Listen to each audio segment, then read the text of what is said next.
Então, voltando aqui, ó. Então, a gente está falando, mostrando aqui a lei de Ampère, ela é válida para calcular o campo magnético quando você tem uma assimetria. Um exemplo aqui, ó. Se nós tivermos três fios percorridos por correntes elétricas, por exemplo, o fio 1 para uma corrente I1, o fio 3 para uma corrente I3 e o fio 2 para uma corrente I2. Nesse caso aqui, apenas o fio 1 e o fio 2 irão contribuir para gerar um campo magnético, já que apenas eles dois estão envolvidos por essa curva amperiana. Então, essa integral de BdL será μ0 I1 menos I3. Tá? O I2 não contribui com nada, já que ele está fora da curva amperiana. Assim como as cargas elétricas estavam fora da superfície gaussiana, também não contribui, né, para o cálculo do campo elétrico. Somente as cargas internas. Nesse caso aqui na lei de Ampère, somente os fios que estão sendo envolvidos, né, por uma curva amperiana. Então, essa corrente envolvida, né, é uma integral de JdA. Consequentemente, se você, pela definição de que a integral de linha de BdL é igual a μ0I, em que o I vai ser uma integral de JdA, usando o teorema de Stokes do lado esquerdo da equação, obtemos a equação de Ampère na forma diferencial, ρ de B igual a μ0J. E se nós aplicarmos o divergente em toda essa expressão, veremos que o divergente de um rotacional é zero, consequentemente o div do J é igual a zero. Ou seja, a lei de Ampère está dentro do limite da magnetostática, já que na sua demonstração nós utilizamos o campo, né, a partir da lei de Biot-Savart, que é um campo dentro do regime da magnetostática, ou seja, um regime que nós não temos variação da densidade de carga com respeito ao tempo. Portanto, podemos fazer esse paralelo aqui, ó. A eletrostática, quando o problema apresenta simetria, usamos a lei de Gauss. Quando não apresenta, usamos a lei de Coulomb. Com simetria, a lei de Ampère. Sem simetria, usamos a lei de Biot-Savart. Então, aqui nós temos as quatro equações, né, as quatro leis do eletromagnetismo até então. O divergente do campo elétrico é ρ sobre ε0, o divergente do campo magnético é nulo, ou seja, não existe monopolo magnético.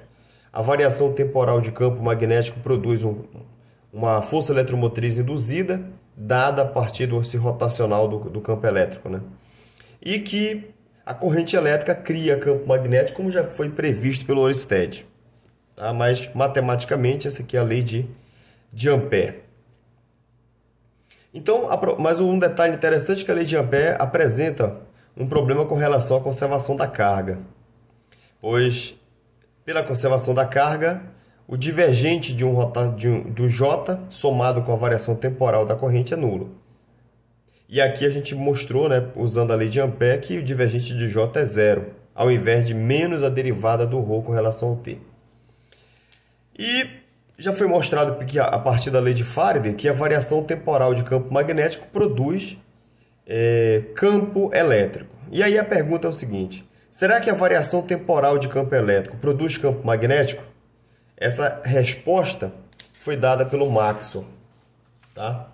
Então, agora nós vamos estudar fenômenos que estejam além do domínio da magnetostática. Ou seja, nós vamos poder admitir a possibilidade de existir certos locais onde ocorre acúmulo de carga. Então, mas além disso, a gente está dentro ainda, claro, da equação da continuidade, porém admitindo agora que se dρ dt possa ser diferente de zero. Então, a lei de Ampère precisa ser corrigida. E nós vamos utilizar simetria entre o campo elétrico e o campo magnético. Deve existir um termo proporcional a uma derivada temporal do campo elétrico que possa vir a produzir um campo magnético, semelhante à lei de Faraday.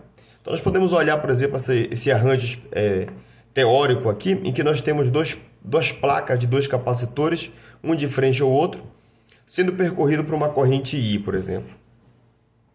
Tá? Se nós imaginarmos, por exemplo, uma superfície semelhante a um balão, por exemplo, em que aqui seja a boca do balão, que vai ser a nossa espira amperiana. Se nós, através dessa superfície, que eu posso chamar de superfície S1, a superfície plana, né, a corrente que passa no interior dessa superfície é exatamente a corrente I. Agora, se nós imaginarmos, por exemplo, essa superfície aqui, o que está entre as placas do capacitor, nenhuma corrente flui através delas. Então, a gente tem um problema aí, aparentemente, que dependendo da escolha da superfície que nós temos, o resultado da corrente é diferente. E isso não é satisfatório, né? Em um problema físico. Então, na magnetostática não há esse problema, porque lá não tinha acúmulo de carga. Aqui, como nós temos um capacitor, a corrente está se acumulando em uma dessas placas. Então, aqui há uma corrente, mas do outro lado dessa outra superfície já não tem mais corrente.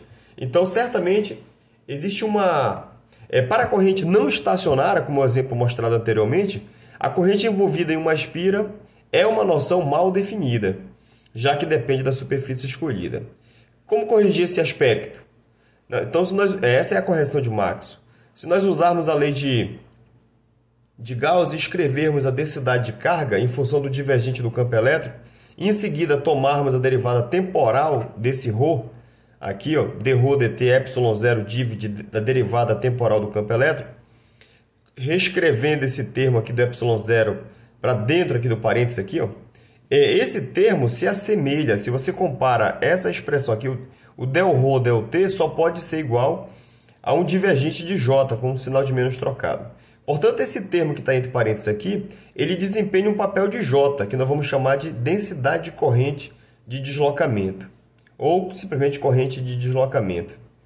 Então, a lei de Ampère-Maxwell, ela será acrescida desse termo de Maxwell.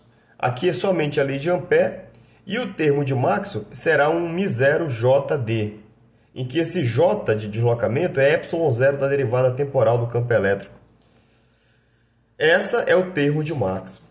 Então, nós podemos escrever a lei de Ampère dessa forma.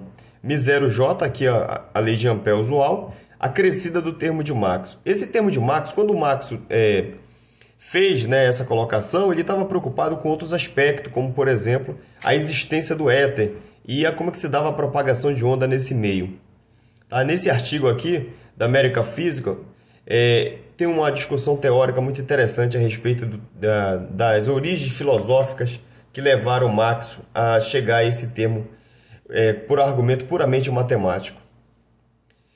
O problema da escolha da superfície fica resolvido quando a gente utiliza essa equação dessa maneira. Por quê? Se nós imaginarmos a superfície 1, lá não tem acúmulo de carga. Então, esse termo aqui é igual a zero, a corrente realmente é a corrente I.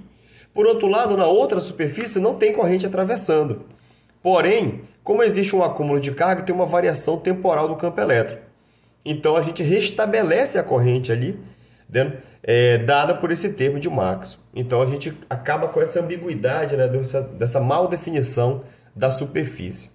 E além disso, o que nós podemos ganhar com a lei de Ampère-Maxwell dessa maneira, é que se nós tomarmos o divergente dessa expressão aqui, nós obteremos a equação da continuidade, que é uma lei física. Então, a carga não pode ser perdida, a carga é conservada. Então, consequentemente, a lei de Ampère-Maxwell, ela nos restabelece a conservação da carga, além de sanar esse problema da definição de corrente em um circuito quando existe acúmulo de carga. Portanto, nós podemos resumir, né, o que nós vimos até então dessa forma aqui. Ó. As equações de Maxwell, na sua forma integral, aqui inicialmente a lei de Gauss, a integral de superfície de E ds é igual a carga interna. Somente cargas internas contribuem para gerar campo elétrico. Correto?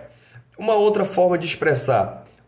Se você tem um ponto do espaço onde tem acúmulo de carga, então de lá está emanando linhas de campo elétrico, ou seja, o divergente daquele ponto será diferente de zero. De outra maneira, as linhas de campo não se cruzam. Não se cruzam, pois aonde esse ρ é zero, não existe divergente, não tem um ponto do espaço que está funcionando como uma fonte de linhas de campo elétrico.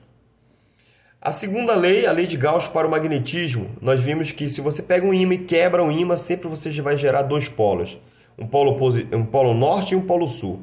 E esses polos sempre são criados aos pares, de tal forma que não existe um polo norte ou um polo sul separado, de tal maneira que nós não temos monopolos magnéticos. No entanto, tem um trabalho do Dirac de 1931 em que ele sugere a existência de monopolos magnéticos. No entanto, os maiores aceleradores de partículas da Europa e dos Estados Unidos ainda não deram conta de trazer resultados satisfatórios que pudesse mostrar a existência de monopolos magnéticos. Há uma esperança, uma expectativa que, dependendo de certa, caso seja aumentada as escalas de energia nos laboratórios, nos aceleradores de partículas, poderá no futuro, né, não tão próximo, provar a existência de monopolos magnéticos. Por último, mas ainda é especulativo, né? Nós temos a lei de Ampère-Maxwell e a lei de Faraday. Coloquei as duas próximas uma da outra. Olha, vamos olhar na forma diferencial aqui. Ó.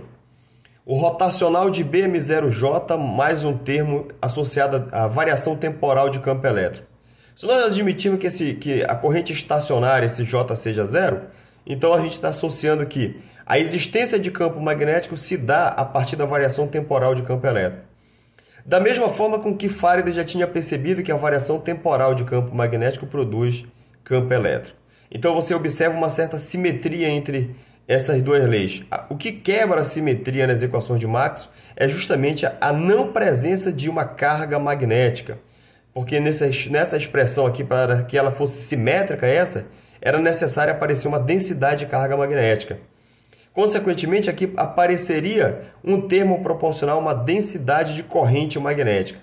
Esses dois termos de carga magnética associada a uma densidade de carga magnética, então, isso ainda está além da física experimental da nossa atualidade. Tá? Então, espero ter auxiliado vocês a esse assunto tão relevante para o nosso conhecimento, que é as equações de Maxwell. Então, nós podemos, só para finalizar, né? Então, essas quatro equações, se ela for acrescida da equação da continuidade e acrescida da força de Lorentz, em que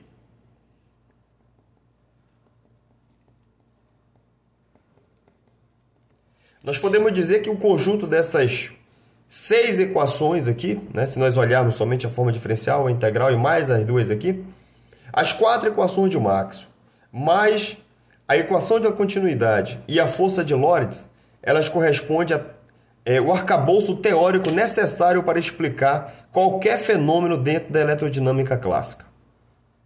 Então, com isso, a gente finaliza e futuramente estaremos fazendo outros vídeos explicando alguns problemas correlacionados ao eletromagnetismo. Obrigado, até o próximo.